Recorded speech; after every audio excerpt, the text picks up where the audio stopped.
Dear viewers, আমরা আসলে জানি না যে হস্তমৈথুন রোগ থেকে কিভাবে রেহাই পাবেন। হস্তমৈথুন একটা রোগ না, এটা আমি বলবো যে বদভ্যাস।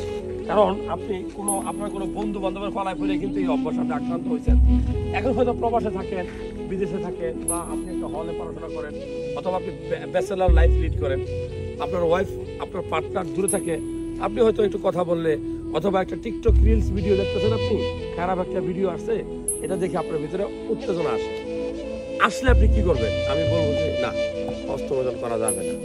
এখন বিজ্ঞান বা চিকিৎসকরা বলে যে হস্তমৈথুন করলে অনেক ডিপ্রেশন থেকে আপনি দূরে থাকবেন, কিন্তু সেটা কয়দিন?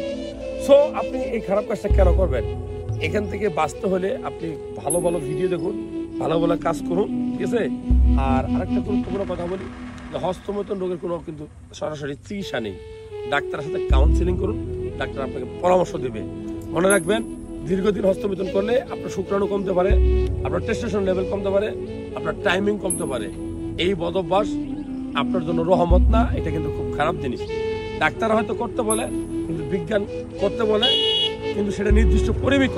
কিন্তু আপনি ধরলে কিন্তু এটা ছাড়তে পারবেন না, এটা লং সময় ধরে করতে হবে। লং সময় ধরে আপনি করবেন, লং টাইম করবেন, দেখবেন আপনার পুরো সঙ্গে সাইজ ছোট হয়ে যাবে।